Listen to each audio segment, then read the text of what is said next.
Halo teman-teman semua, selamat datang di seri video sejarah matematika. Adalah seri video yang akan membahas sejarah perkembangan matematika mulai dari zaman kuno, abad pertengahan hingga zaman modern. Khusus video pertama kali ini, saya akan berbagi dengan teman-teman tentang sejarah perkembangan matematika di Mesir, khususnya bagaimana mereka membangun sistem bilangannya. Nah, seperti apa itu? Mari kita mulai. Teman-teman semua, banyak penemuan, banyak dokumen-dokumen yang ditemukan oleh para sejarawan yang dapat membantu kita untuk mempelajari perkembangan matematika dari masa ke masa. Itu banyak ditemukan oleh para sejarawan Yunani.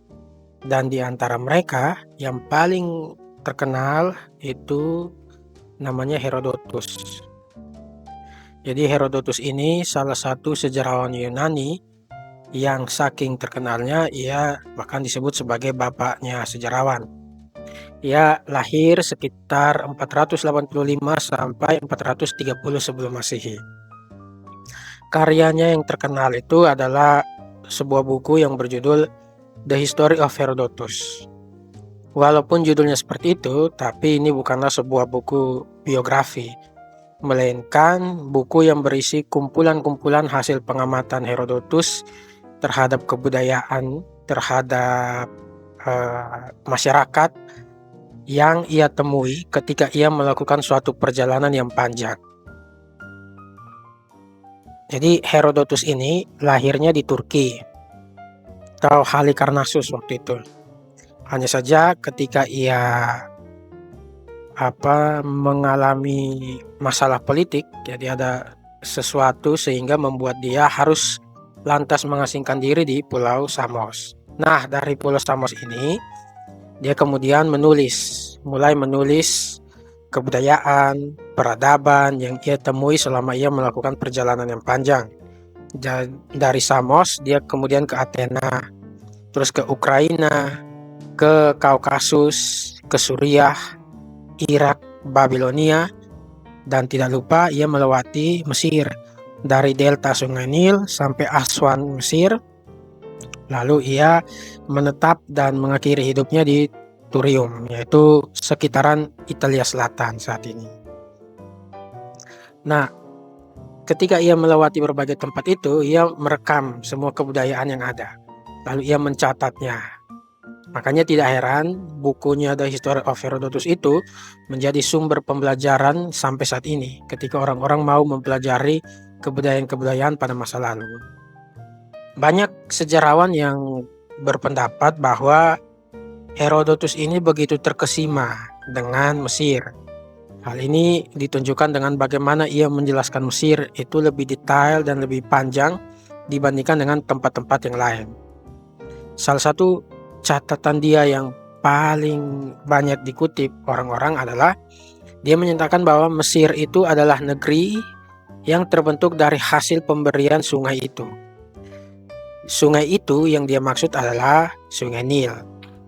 Jadi Herodotus menggambarkan bahwa masyarakat Mesir pada saat itu begitu menggantungkan kehidupannya pada Sungai Nil. Karena di iklim yang panas dan terik itu, Sungai Nil tidak pernah surut. Sungai Nil itu selalu melimpah sehingga memberikan sumber kehidupan dan pengharapan bagi masyarakat di sekitarnya. Nah, jauh sebelum kepemimpinan Raja Firaun, Mesir itu sebenarnya dibagi menjadi dua kerajaan yang besar. Itu sekitar pada tahun 3500 sampai 3100 sebelum Masehi, yaitu ada Mesir Hulu dan Mesir Hilir. Baru sampai sekitar 3100 sebelum Masehi muncul seseorang yang cukup misterius, artinya latar belakangnya sampai saat ini masih belum diketahui secara banyak. Seorang yang bernama Menes, atau yang kemudian akan menjadi Raja Menes. Ialah raja pertama yang mungkin beberapa catatan menyatakan dia datangnya dari arah selatan. Dia datang terus menaklukkan dua kerajaan itu, lalu memimpin Mesir dari hulu ke hilir. Nah, dialah Raja Mesir pertama yang memimpin Mesir dari hulu ke hilir. Ia lantas kita kenal dengan Raja Firaun yang pertama. Itu mulai dari 3100 sebelum Masehi. Lalu kita tahu bergantinya kepemimpinan, muncullah Firaun-Firaun yang baru. Sampai akhirnya sekitar tahun 31 sebelum Masehi adalah akhir dari Mesir kuno. Di bawah kepemimpinan Cleopatra yang bunuh diri waktu itu ya, berdasarkan ceritanya. Nah ini penting teman-teman semua. Kenapa penting? Karena ternyata dengan berdirinya pemerintahan yang baru ini, secara tidak langsung juga turut mengembangkan matematika pada saat itu. Jadi dengan pemerintahan yang baru, matematika juga sadar tidak sadar, sengaja tidak sengaja, itu juga akan ikut berkembang. Nah, bagaimana itu? Mari kita lihat ya, bagaimana matematika berkembang di bawah pemerintahan yang baru ini. Pemerintahan baru dan perkembangan matematika. Jadi setelah Raja Menes memimpin, suatu kerajaan terbentuk. Nah, dengan terbentuknya kerajaan atau pemerintahan yang baru, pasti ada tugas-tugas atau program-program administrasi yang dilakukan. Misalnya, sensus penduduk. Di sensus penduduk itu sudah ada dari zaman dulu, dari waktu itu. Raja perlu tahu berapa rakyatnya, laki-laki berapa, perempuan berapa, anak-anak berapa. Yang lain misalnya yang penting adalah pemungutan pajak.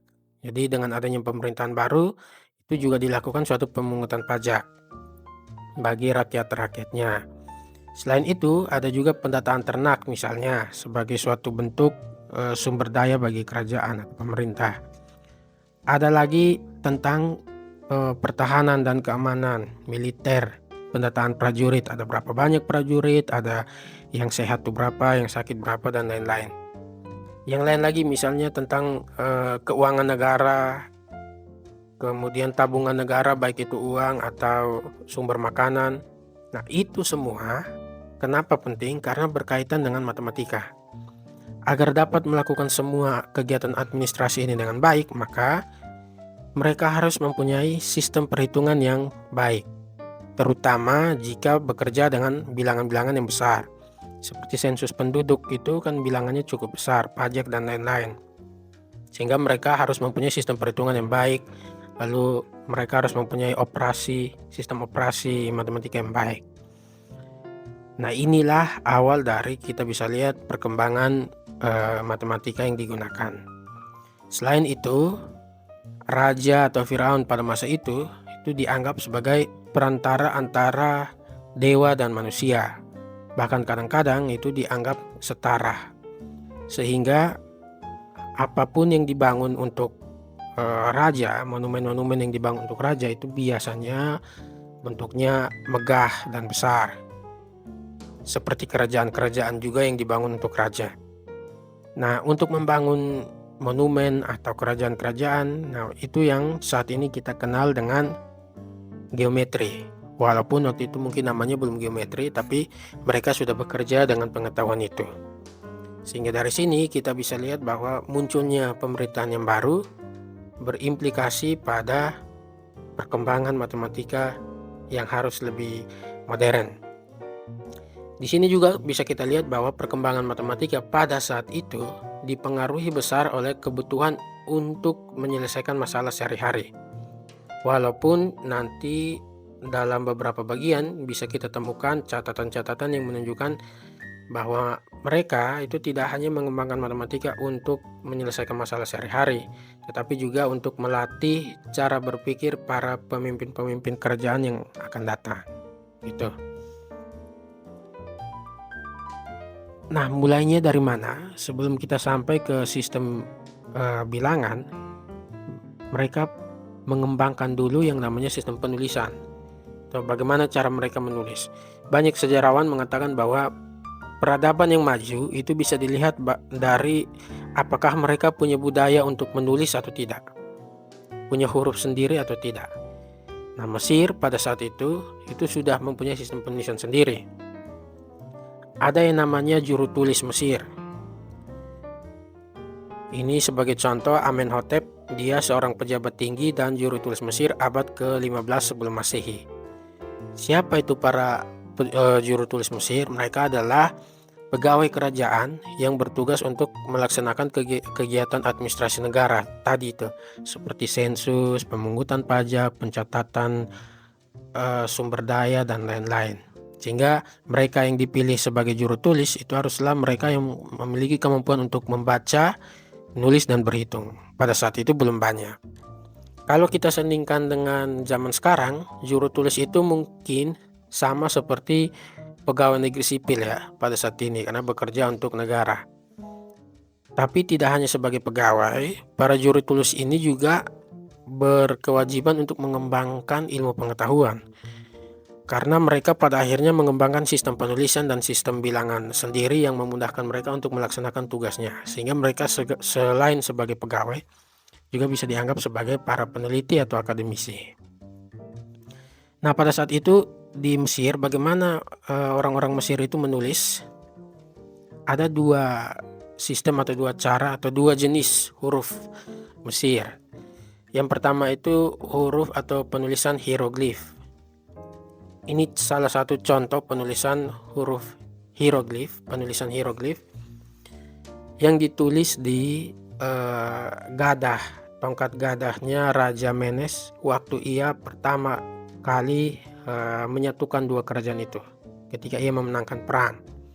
Teman-teman bisa lihat bahwa hurufnya ini bukan seperti huruf yang kita gunakan saat ini, bukan seperti simbolnya, ini cukup berbeda karena simbol-simbolnya yang digunakan itu merupakan gambar ya. Sebagai contoh, ini ada gambar sapi, gambar kambing, terus gambar berudu. Nah, ini simbol-simbolnya berbentuk gambar, dan juga dia tidak ditulis menggunakan tinta atau kuas, tapi dipahat atau diukir di tembok, di gada yang tadi, yang ini yang punya Raja Menes ini. Seiring berkembangnya kebutuhan, para juru tulis Mesir ini merasa sulit kalau tulisannya itu harus menggunakan gaya hieroglif. Akhirnya muncul jenis yang baru, yaitu hieratik. Contohnya seperti ini. Nah, di hieratik ini sudah mendekati dengan apa yang kita lakukan saat ini. Jadi ditulisnya menggunakan tinta, lalu simbol-simbolnya tidak berupa gambar, ya seperti menulis yang lebih mengalir saja secara langsung, dan ditulisnya itu di papirus, yaitu sejenis kertas pada saat itu. Nah, ini menarik kaitannya dengan perkembangan sistem bilangan mereka, karena baik hieroglif maupun hieratik masing-masing memiliki cara menulis bilangan yang berbeda ya, yang sedikit berbeda. Nah, seperti apa itu? Mari kita lihat sama-sama.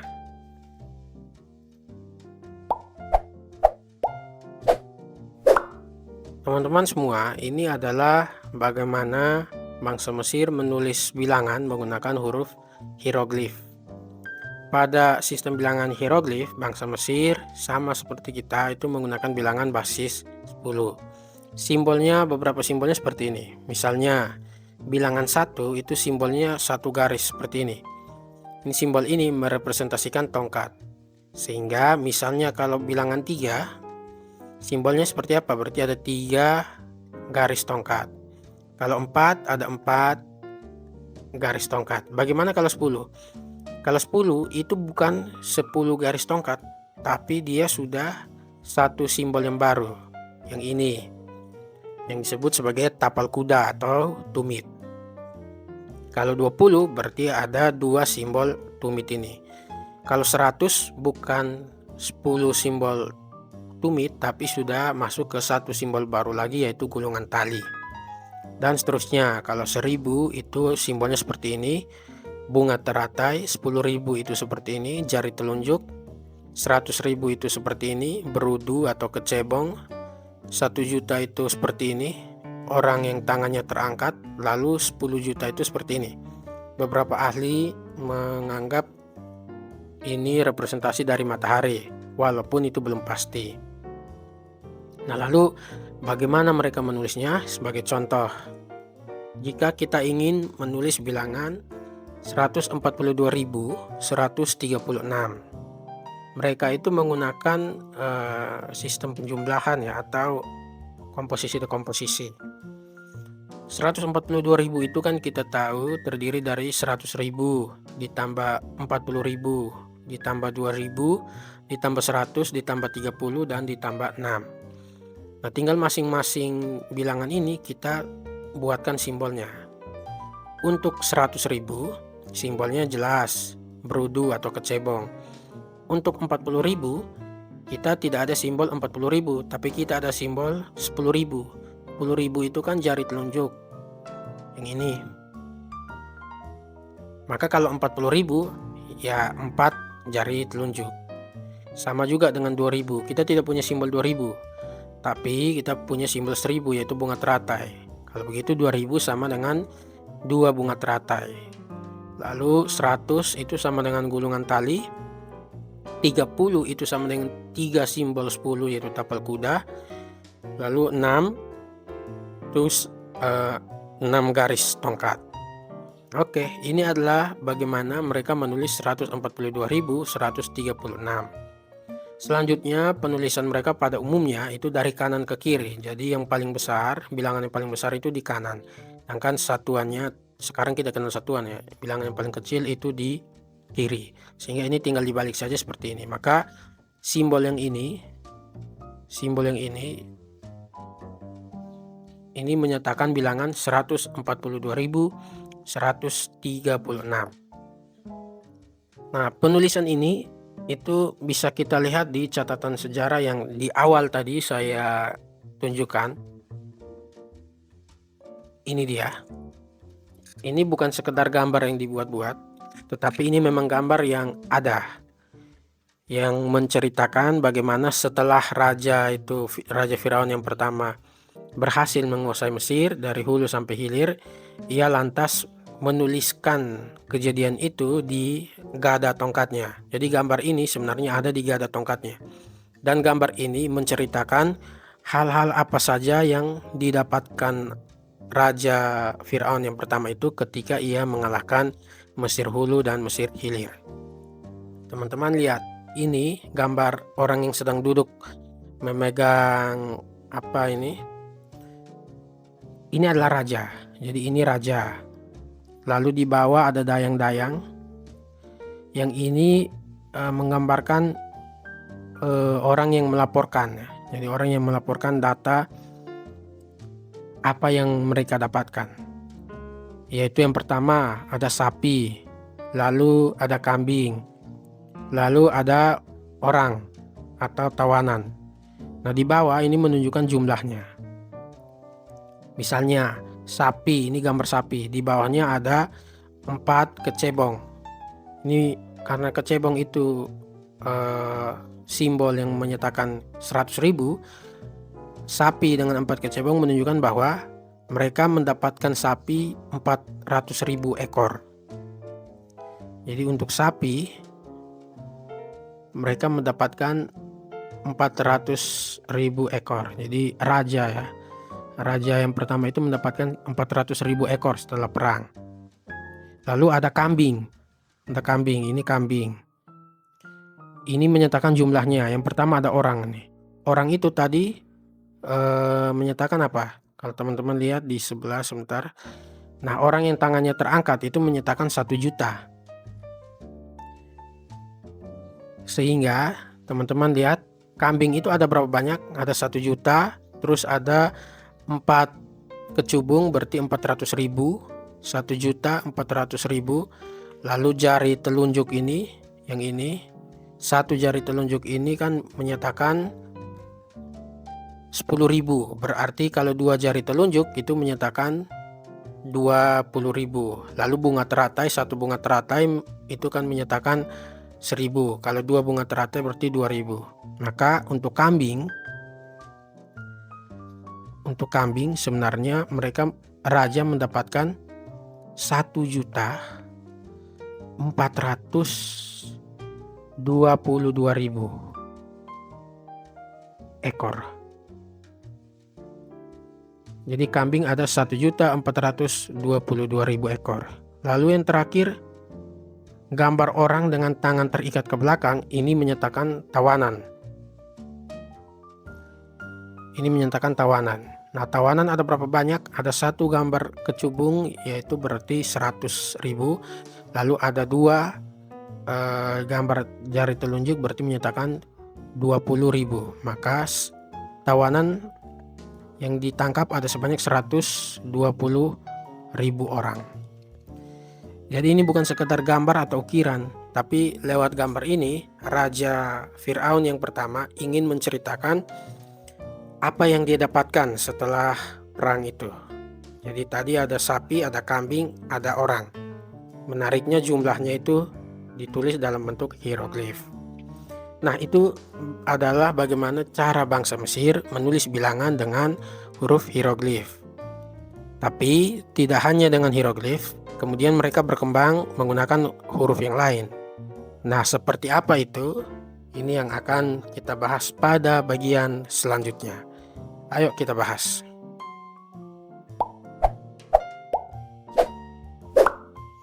Oke, sekarang kita lihat bagaimana mereka bangsa Mesir menulis bilangan menggunakan penulisan hieratik, sistem bilangan hieratik. Berbeda dengan sebelumnya, kalau yang hieroglif tadi, kita simbol yang ada itu 10 pangkat sekian. Jadi hanya ada simbol untuk 1, 10, 100, 1000, 10.000, 1 juta, 10 juta, dan seterusnya. Sedangkan kalau di hieratik itu simbolnya lebih banyak. Untuk 1 sampai 4 ini masih mirip. Jadi kalau 1 simbolnya 1 garis. Kalau 2, 3, 4 sampai 4 simbolnya itu ada 4 garis. Tapi mulai 5 itu bukan 5 garis lagi, tapi sudah ada simbol sendiri. 6 juga begitu, 7 juga begitu, 8 juga begitu, 9 dan seterusnya. Nah, ini sebagai contoh kalau kita mau menulis bilangan 1328. Pertama, yang besar dari kiri dulu ya. Sama seperti tadi biar lebih mudah, kita bisa lihat 1328 itu kan sama dengan 1000 ditambah 300 ditambah 20 ditambah 8. Kita mulai dari 1000. Simbol 1000 apa? Yang ini. Taruh di ujung kanan. Lalu 300. 300 simbolnya apa? Yang ini. Kalau di sistem sebelumnya 300 itu berarti ada 3 simbol 100. Sedang berbeda dengan itu di hieratik 300 ada simbolnya sendiri, yaitu yang ini. Ditaruh di sebelahnya lagi. Lalu 20. Kita tidak menggunakan 2 simbol 10, tapi 20 ada simbolnya sendiri yang ini. Kita taruh di sini. Lalu yang terakhir 8, bukan 8 garis tapi ada simbolnya sendiri yang ini. Kita tulisnya di sini.